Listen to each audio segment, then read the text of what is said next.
وزیر اعلیٰ سندھ کے مشیر بیرسٹر مرتضیٰ وہاب نے کڈنی ہل کراچی کا دورے کے موقع پر پریس کانفرنس سے خطاب کرتے ہوئے کہا کہ کڈنی ہل کراچی کی بہترین لوکیشن تھی۔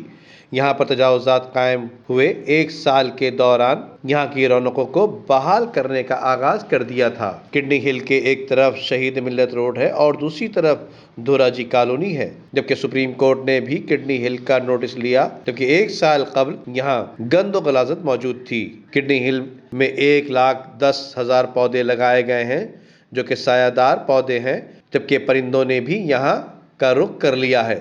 ان کا کہنا تھا کہ فیملیز کے ساتھ یہاں آنے والوں کے لیے ایک نئی تبدیلی میسر آ سکے گی۔ جن لوگوں نے اس کام کو یقینی بنانے میں کردار ادا کیا ہے، انہیں خراج تحسین پیش کرتا ہوں۔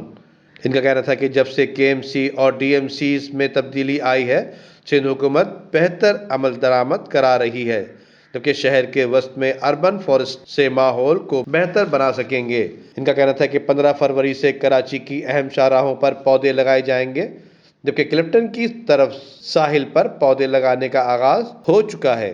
مرتضیٰ وہاب نے بتایا کہ کلفٹن کے ساحل پر کچرا ڈمپ کیا جاتا تھا، جو کہ اب وہاں سے صاف کر دیا گیا ہے۔ اس کے علاوہ سندھ حکومت شہر میں اربن فارسٹ کا کام کر رہی ہے، جہاں جہاں تجاوزات قائم ہیں انہیں فوری طور پر ختم کیا جا رہا ہے۔